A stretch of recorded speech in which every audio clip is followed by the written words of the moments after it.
instructor, Mr. Roger Diaz. I am Irish Francisco Abindan, the leader of Group 6. And for today's discussion, me and my groupmates are going to report about the language and education and the language and culture. So the main objective of our reports are the students are able to know what second language teaching method really is, the 7 teaching methodologies, what is bilingual education, what is the ebonics, and what are the language and use style. In the other hand, we are going to discuss about the language and culture, and we will know about how language shaped every culture around the world, and the importance and function of language in spreading the culture. But before that, I would like to introduce my members or groupmates in this video. So good day, Sir Diaz, and good day, classmates. So this is the Group 6, and I am Abeldan. I'm the Palace. I am our boys. I am Apostra. I'm Miss Conde. I'm Costalucia. I'm Sonia. And today, we will be discussing about the language and education and language and culture. So without further ado, let's get into the video. So language and education. So in this discussion, makita na to ang role sa language into the education of every learner. So first is second language teaching method. So unsa man jud na ang second language teaching method?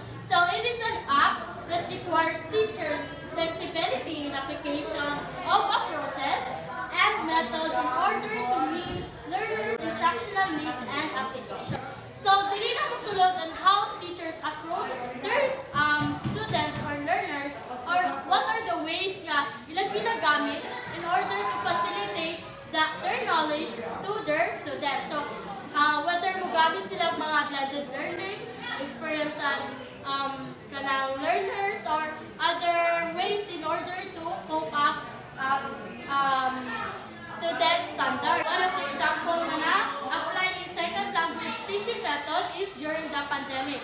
The Department of Education find alternative ways in order to surpass the spread of virus. So wala gipa-implement ang full face-to-face during that time to prevent the spread of virus, but they use different teaching methodologies or second language teaching method para ma-surpass itong mga situation. So, dire sa second language teaching methods, ginatuluan ang mga students of proper pronunciation, proper use of grammars, proper communication towards their facilitators and towards their colleagues. So, unsa man jud ang role sa second language teaching method?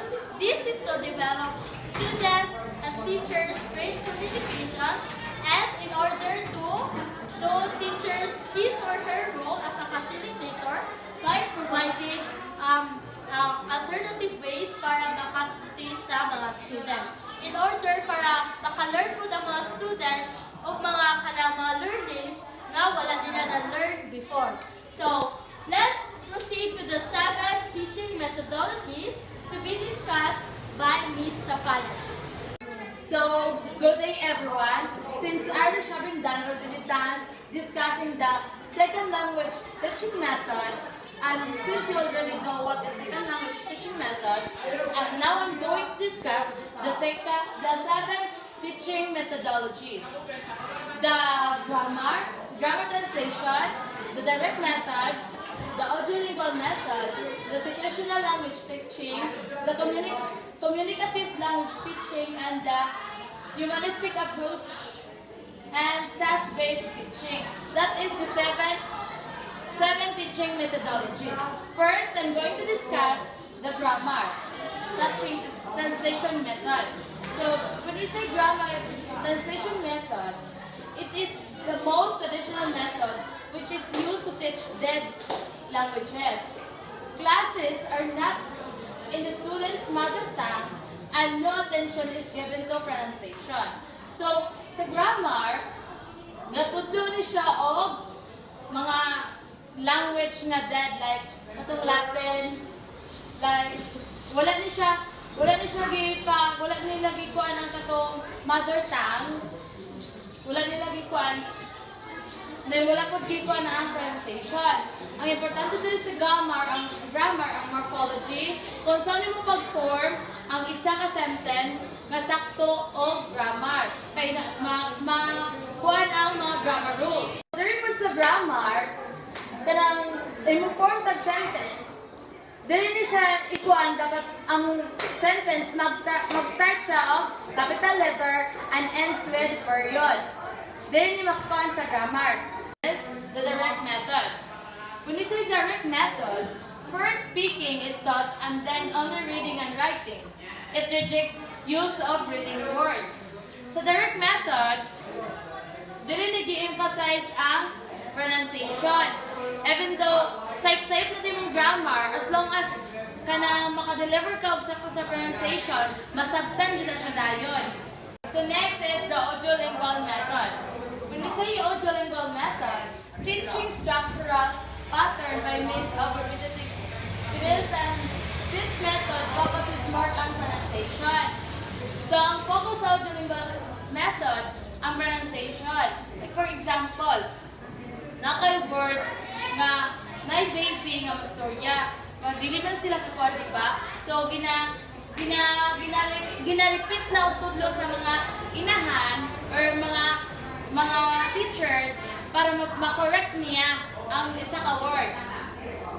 Mao na i-focus sa audiolingual para ang pagdumog nimo sakto na jud bitaw siya, fix siya o sakto siya sa kuan kanang target nga word. So next is situational language teaching.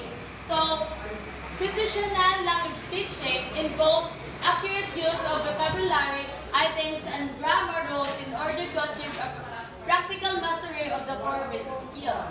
So situational language teaching, gina-base siya sa situation. Like, for example, ganahan ka dali ka makaton, so nagkuhan ka isa ka situation, example para dali bitaw ma-catch up ang kuan, ang gusto nga ipabot. Gakuan siya situation para dali niya ma-master niya ang kuan dayon, ang gitudlo or ganahang mabalaan. So the next one is the communicative language teaching method. So communicative language teaching method emphasizes real-life situations and students learn about language and social context such as the difference between speaking with an elder and a peer. So unsa man na from a word communicative, more on communication. So for example, the teachers must know how to interact with his or her students, and for example, gitagaan ang usa ka students o group work. So malamang in that group, so na-join communication niya mahitabo kay, for example, sharing of opinion. So you need to adjust with your surroundings. So in this communicative language teaching method, you need to consider the opinion of others. Dili kay dapat ako ano yung masunod, dili pwede mo, dili na pwede. So in communicative language teaching method, kay fair ang treatment. So tanan nga mga students or mga individuals sa ka-interact is pali-palihas of level sa interaction.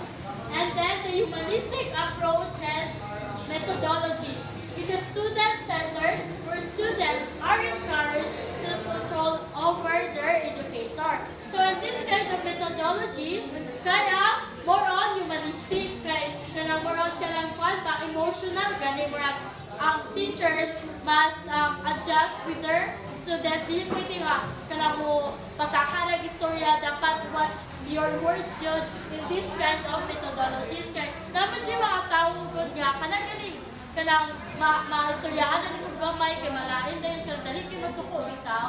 So in that case, in this method kay kanang murag gina-prohibited yan na kind of mga words niya pati kaayo. Then ang mga students kay ginakapili sila nga ilahan at yun na bitaw mga free will, freedom nga kana sila rin mo pili. Dapat ikaw nga facilitator is dili ka mo choose na dapat maunay mo himuon. No. In this humanistic approach is students have free will to choose unsa iyang ganahan. So, mas differ po din siya sa more on emotional kay kanang just like what I said kanina nga na mga students or mga persons here in this world nga mas grabe ang emotional nga gamay lang sultis masakitan dahil sila.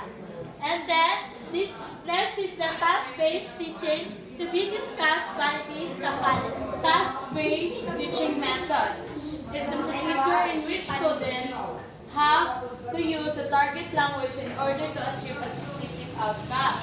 So, ang task-based teaching method, dili na example ang teacher. Muhatag siya og kanang task sa isang students para ma-test niya kung unsay kanang levels na learning sa anang particular students. Like, na siya standard na kung ma-reach na sa isang student, pasabot ng taas, dali iyang catch up sa learning. Dali siya makagets o dali siya comprehend sa mga ipastorya niya sa teacher. This is bilingual education to be discussed by Alan Mangayaan. Good day. My topic is all about bilingual education. So, what is bilingual education? Bilingual education involves teaching academic content in two languages, a native and a secondary language, with varying amount of each language used in accordance with the program model. So, native and a secondary language. What is a native language? Native language is one's first language learned in early childhood. And second, secondary language is a language that is learned in addition to the language a person first learned as a young child. Example, ga-star ka sa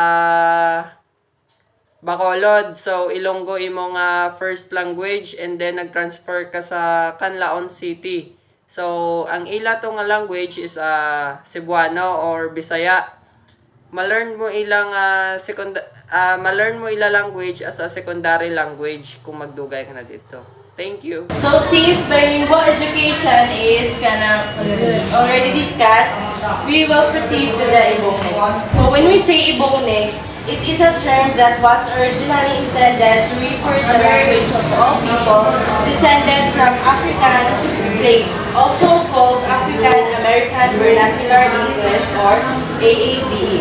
So when we say Ibonix, in regards sa ilahang language ng mga African or Black African or American, mauna nang gitawag na Ibonix ang ilahang regards sa ilahang language ang mauna ang vernacular ilang sulti. So naana siya nanay ka na stigma nga naka-attach ana nga dili na jud na mawala sa ilahang culture. And then, ang Ibonix is mauna siya ang street slang. Gitawag na siya nga, gitreat na siya as a street slang. Kaya slang man na siya nga word. And then, I have two examples of Ibonix. First one is, she been had that handmade dress. And then, ang construction niya sa words is, mura siya may pagka-pidgin nga kuan mo sa katong gikuan nila nga gi-discuss nila ni Ivy, which is pidgin katong dili ang words niya is kanang kulang-kulang, mura siya kulang-kulang ang iyang words. And then ang kuan ana niya is, ang sentence ana niya is, she's had that handmade dress for a long time and still does. And then, ang second one is, I don't know what humibiduan. Mura siya kanang slang jud kayo siya nga word. Kung ikaw na Filipino, maglubos ka og sabot sa mga African. And then, ang original sentence ana niya is, I don't know what my friend is usually doing. So, ang Ibonix po is, muna siya ang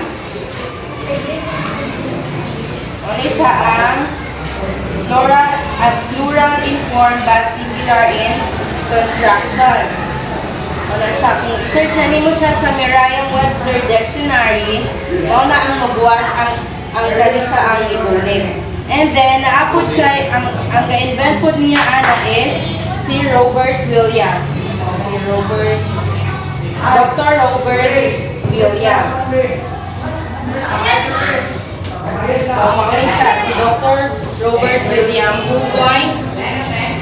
coined as an African-American social psychologist, coined the term Ebonics in 1972. So, that's all for the Ebonics, and the next one is language and new styles to be discussed by Miss Constantine. Okay, since Miss Conde already discussed the Ebonics, so in this juncture, let's proceed to the language in use styles. When we say language styles, it is the variation of language that used by people to communicate with each other. There are five types of language. The styles of language, which is the oratorical style, deliberative style, consultative style, casual style, and intimate style. So, do you have any idea why we need to learn or study the language styles? So, okay, we need to study the language styles for us to communicate with each other on how to build the words, whether it is formal or informal words. So, on how to approach the individuals. Pariyaan, for example, mo approach ka sa imong teachers. Lain kung kayo mo anak ka dito, uy, unsa ganito ato ang assignment karon? So, which is very wrong. It is an informal communication. Dapat kapalutan mo lugar or mo limit sa atong pag-communicate sa tao, whether naka sa office or sa public. Ang five styles, which is the first one, is the oratorical style. The oratorical style, it is the most formal language style that used by people in which the words carefully planned. So, oratorical meaning, kuan na siya, it is a public speaking. So, it is a speech nga dapat, kung mo speech ka in front of many people, mo dapat imuha, kabalo ka model sa word carefully, and dapat lanado o kanang kung muhimo kang script memorization jud mo na kay basag mo speech ka di ba kay lain kaayo mo ana dili ka mag-memorize sa imong speech nga mubasa ra ka sa atubangan so very kanang dili sila ma-interesa dili pud sila maka kuan sa imuhang kuan ba dili ka maka-catch sa ilang attention so dapat planado o kuan na ang words gamiton dapat unsa man ang words gamiton informal or formal. So, okay, formal words. So, dapat sa kuan po oratorical the way how you deliver the words ra gyud na siya sa unit pag-deliver sa words formally. So, maora na then let's proceed to the deliberative style to be discussed by Ms. Alord. The second language style was a deliberative style, which is used in addressing audiences and the forms are not as refined as oratorical. Kay unlike sa oratorical style, ang deliberative kay free ra ka unsa imuhang isulti dira as long as formal ra siya. Kay ang oratorical man gud dili na siya pwede ma-change. Then when we say deliberative style, it aims to inform and captivate audiences. Mabal-an na to if deliberative style ang gigamit sa usa ka speaker kay if ang listener na siya mag-gather nga information about sa topic, about something. Tapos sa in speaking, ang isulti sa usa ka speaker kay something nga gi-prepare na bitaw daan, meaning kay scripted na siya. The third language style was a consultative style, which is a kind of dialogue in which language is formal enough and the words are chosen with some care. From the word consultative, there is an expert to consult to. For example, ang sa kanang patient and doctor situation. So as a doctor, kay dapat careful ka sa imuhang mga words nga ihatag para sa imuhang patient. Kay if na kay something nga dili mao imong mahatag kay pwede maguna siya nga maka-harm sa imuhang nga patient. Then mostly ang consultative kay mahitabo na siya into two-way participation which means kanang naay feedback gikan sa imong listener. That's Okay, let's talk about casual style and intimate style. Casual style is a language style that is commonly used among conversation between friends, sometimes in family members. And it is also refers to someone or something relaxed or something informal. Example of casual style between friends. Let's meet tonight at the park. Now let's proceed the intimate style. The intimate language style is the most casual style of communication. It is usually used between family members, close friends, couples, and all of relations that show intimacy. Some example of intimate style. Good night, my love. Baby, do you want me to make your favorite breakfast? Another example. Let's So good morning everyone, especially to our teacher Sir OJ Diaz, and so nahuman naman to discuss nilang Irish, nilang Mia ug ni Saloria ug ni Sconde about sa Ibonics. Karon ang ako na pong i-discuss is all about language and culture. This topic is very important to know how language affect culture and how culture affect the language. What is culture?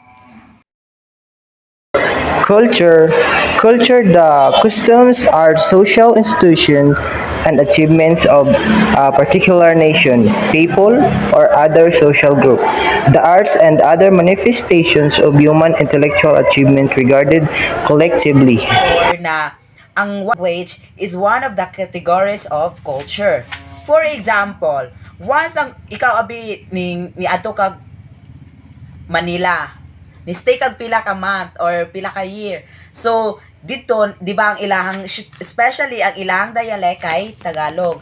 And so nag-stay ka dito pila ka year or months ba?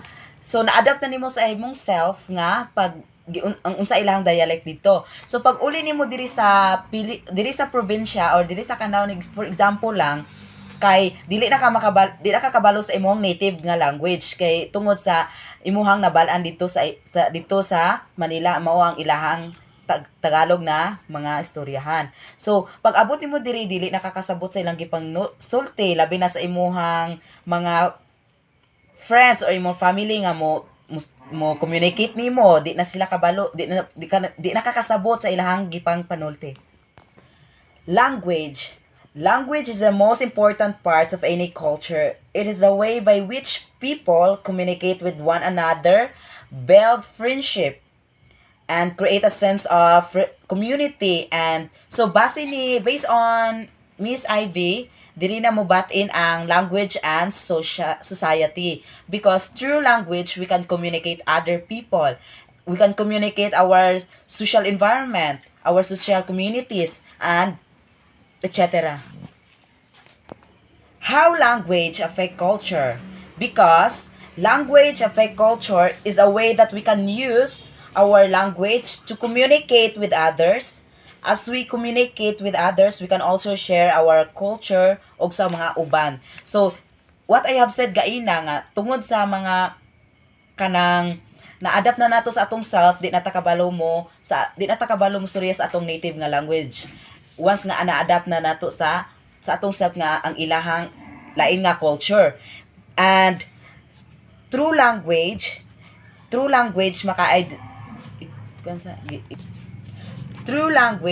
we can share the tradition and values that convey niya nimo. So for example, na kay amiga abi nga gikan siya gawas. So ang iyahang native nga language ito is English, na ikapod narapod ka diri kahit nagbisaya ka. So nag-communicate mong duha, nagtagbuanay mong duha diha sa kalsada. So nag-communicate mong duha, wala mo nakasinabtanay tungod sa inyong mga language. Kay wa po ka kasabot sa iyang gisulti og ikaw pud wala po ka gets na unsa di ayang gisulti pod sa imuha. The that we can speak influences our cultural identities and social realities. Yes, of course. We internalize norms and rules that help us function in our own culture but that can lead to misunderstanding. Yes, tinuod jud kay kung dili jud mo makasinabot kamong duha sa imuhang mga sa inyong tagsa-tagsang culture, dili jud mo makasinabot jud especially jud sa mga sa inyo sa dialect. Kay mao man jud na importante once nga what? Asa ha? What I have said before nga we can adapt to different culture or context nga gisnastadihan jud nimo mura jud imong gibigyang pansin na kana siya nga language or imong second language nga gina sana kumbaga imo bitang gina practice nimo everyday para lang jud nga imo makabaluan nimo. For example, the Korea, 'di ba ang sa Korea ang ilang culture dito especially sa ilang dialect, dayon ang ilahang ilahang istorya. So di ba nakabantay mo ang kita po mga Pinoy ni moadto abi ta dito ganahan ta dito mo kuan ning mo visit dito nga country. So di ba dito man agikan ang mga aesthetic nga mga attire. So kita po diri mga Pinoy na adapt po sa atong self nga ang ilang panulot dito so that kita po diri ato pong gisunod sila. So especially sa ilahang dialect, kita po once na communicate ta diri sa ubang tawo na na-adapt na to ang ilang dialect dito, di ba ning example kuan man jud nato sa tong self no nga makaingon abita nga di ba ang panultian dito nila kay di ba para sa nang kang samida saranghe nakita po kita po nakasunod ana ang ning once nga natay na communicate pod nga Pilipino nga pares nato ato pong nang masulti. Through language you can share your culture, and through language we can identify what a person's culture. Language is one of the most important part of any culture. Kung walay language, dili gyud mabuo ang usa ka culture. Kung walay culture, di pod mabuo ang usa ka language. So kaning duha na is very important jud nga mabal-an natong tanan ang kaning jud duha kay intertwined ra kumbaga pares-parehas ra ni silang duha. Kay di pwede mahimo mawala ang language na ang culture. Na example, mawala pod ang culture na arang language, di gyud ni sila pwede. Kani jud silang duha dapat mo magkuyo. Kay pras ganiha nako giingon ganiha nga according ni Miss Ivy nga ang language and society di po na sila pwede magkabulag kay kung walay language naay society dili po na siya matawag og intertwine na kana silang duha. Okay guys, ning ako lang jud masulti about sa akong report is ang language is one of the most important parts of any culture. It is the way by which people communicate for others through our environments, our social environment and makabuild po tag friendship through our language. And kung basihan jud ninyo asa man jud ang importante ang language ba ang culture, mas importante kay sila yung duha. When you learn a new language, it only involves learning its alphabet, the word arrangement, and rules of grammar. Then also learning about the specific society, customs, and behavior. Diba, kung mag-learn tag usa ka language or our second language, dili lang yun siya sa magbase sa mga alphabet, sa mga words arrangement, especially sa grammar. Dili ang importante gyud kung kana imuhang gi-learn nga usa ka or kumbaga imong second language asa na siya gagikan or unsa na siya nga part nga culture. Okay guys, naade koy kanang usa ka unsa guro essay gikan ni usa ka American novelist and physician mao si Khaled Hosseini or Afghan. So ang iyaha di ang usa ka essay niya gihimo about sa culture of language. Akong basahon. If culture was a house, then language was the key to the front door and to all the rooms inside. Mauna ang iyahang gisulat nga usa ka essay tungkol sa language and culture. Di ba mabasihan ra gyud ato ra gyud mabasihan nga kani nga iyang gisulat ang culture ag ang language kay parehas ra gyud na silang duha ug dili ko na sila pwedeng magka-ulag. And I hope guys na nakakuha mo lesson sa ako ang report this morning and thank you. And next topic about sa the characteristic of culture to language to be discussed by Good Irish morning, Sir Abinda. Roger. Good morning, classmates. Today, I'm going to discuss the 2 of 5 classification of culture. The first one is culture is learned. It is important to remember that culture is learned through language and modeling others. It is not genetically transmitted. Culture is encoded in the structure, vocabulary, and semantics of language. So kini makalearn ta ani if moadto ta sa lain-lain na lugar like sa ila culture, then sa atong balay malearn na sa atong parents will gatubo ta, for example sa pagbless sa atong mga elders, then kanang word na po and opo.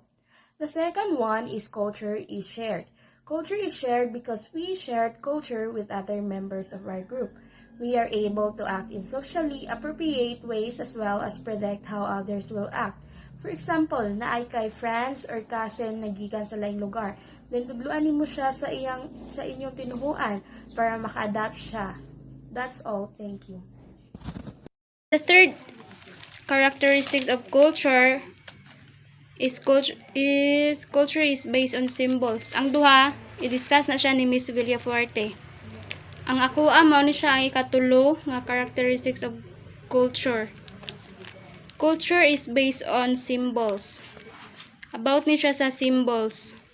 So what is symbols? Symbols is something that stands for something else. On the other hand, symbols are basis of culture. And a symbol is an object, word, or action that stands for something else with no natural relationship that is culturally defined. And everything one does throughout their life is based and organized through cultural symbolism. So what is symbolism? Symbolism is when something represents abstract ideas or concepts. So why is symbol important in culture? Nga namang importante ang symbol sa culture. So symbols are very important for cultures because they help a group create the culture itself. Muna siya ang last guys, ang culture is dynamic. This is simply means that cultures interact and change because most cultures are in contact with other cultures. They exchange ideas and symbols. So what are the factors that affects culture dynamic? Culture is dynamic because dynamic simply means a continuous state of change or changing to suit conditions. And since culture is the sum total of what people do, principles, beliefs, attitude, and create outcomes, and every time we believe, every time we understand and comprehend or do anything, we change the culture. And why is culture dynamic? A culture changes when it becomes influenced by other culture. So the next one is cultural transmission. So what is cultural transmission? Cultural transmission is the process through which cultural elements in the form of attitudes, values, beliefs, and behavioral scripts are passed on to and taught to individuals. So this means that cultural transmission depends on the individual on how they adapt different cultures around the world. One of the best example is that ang culture sa Korea. Culture sa Korea is much different kaysa sa culture sa Ubanya countries. For example, the K-pop. Many Filipinos was being influenced by the culture of Koreans, such as how they dress themselves, how they speak, and what are the foods they want to eat. And lastly, cultural transmission is an act in transferring cultures or passing cultures into different countries, a foreign culture to a native country or to a native culture with the use of different technologies and innovation that is happening today. Good day everyone, my name is Romy Jericho V. Arboes. So for today's topic, I'm gonna discuss about cultural relativism. So what is cultural relativism? So cultural relativism is the ability to understand a culture on its own terms and not to make judgments using the standards of one's own culture. So, di ba kung walay tao, wala man po tayo matawag nga culture, wala man po tayo matawag nga cultural relativism. So, ang gipasabot diri is kitang mga tao, we have the ability to understand a culture. So, kitang mga tao na atay abilidad nga makasabot sa kultura sa uban and dili ta basta-basta nga muhimo og judgments base lang sa atong nakit-an. So, like for example, in India, so one of their culture is their street foods. So, we see many people in the social media like Facebook that many people judging India, discriminating India because of their street foods. So, instead of judging them, instead of discriminating them, we have to respect them because that's their culture, not our culture. And one of the reason why India experienced that kind of life and experienced poverty because of their government. So sa India manggod, basta pigado ra ka, pabayan ra ka sa gobyerno. For example, katong pag 2020, di ba, sa India, daghang nangamatay tungod sa COVID-19. One of the reason nganong nahitabo to is tungod sa kapabayaan silang gobyerno.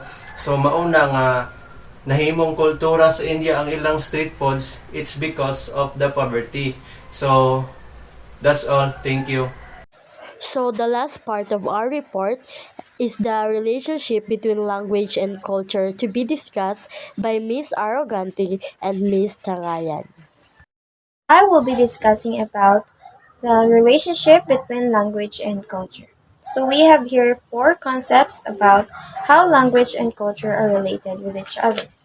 First, culture influences our values, traditions, and methods of interaction, while language facilitates those interactions.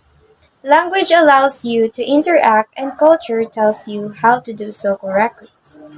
Culture and language both shape a person's identity, and lastly, we cannot learn a foreign language without learning the culture. Among these four concepts, we selected two of these concepts which will be explained by me and Miss Tangayan. The first concept that we chose to explain is the culture and language both shape a person's identity, which will be discussed by Miss May Tangayan. And now, let us tackle about the relationship between language and culture. Culture and language both shape a person's identity. Culture dictates of how we interact with and how we react to the world around us. It binds us to like group of people and gives us a sense of belongings. So, language on the other hand is one way to express our culture. Language allows us to pass down our culture stories and ideas, as well as to communicate our own thoughts and beliefs. Culture and language gives us a window to our past and guide us to who we should become today. So, tungod sa language and culture, nakabaluta kung unsa to mga cultural background. The next concept that we chose to explain is we cannot learn a foreign language without learning the culture. So, what do you think about this concept? Do you think that this is correct? Of course, this is correct. Because, for example, if soon we will be visiting some foreign places, sooner or in the near future, then of course they have their own language, foreign language, depending on what language and culture they have in their places. Now, if you want to speak their language effectively, then you must also learn their culture. However, if you want to convey your messages clearly, then you need to know how to address that certain person whom you are talking to. Now, are you familiar with the saying or quote that says action speaks louder than words? Why do you think that this is related to my topic? Of course, it is connected because if you utter the perfect sentence but unintentionally you address that certain person whom you are talking to with disrespect, then that sentences or phrases of yours will be meaningless. Now, meaning the eye and language of and culture are truly intertwined. Now, if now if Now, if you want to be competent in your second language, then of course you must learn or you must tackle both of these two concepts, which is the language and their culture. Now, to have more understanding on how language and culture are related to each other, then let me give you this example. Now, um, let's refer the language and culture into a person or kita.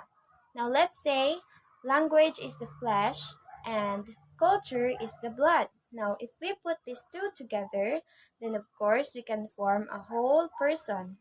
However, one without the other results in death. Now, do you get me? In short, you can't have one without the other. Now, to sum up everything, all of us have language and different culture. Now, if you are learning a new language, then of course, culture is the most integral part of your journey because you can only effectively communicate with a certain person or foreign person whom you are talking to if you understand their culture, or if you truly knew who that person is, or what is their culture. Now, if you're interacting also to that certain person, of course, first you already know their culture, and now you need to address that certain person in a correct or proper way according to their culture. Now, I have here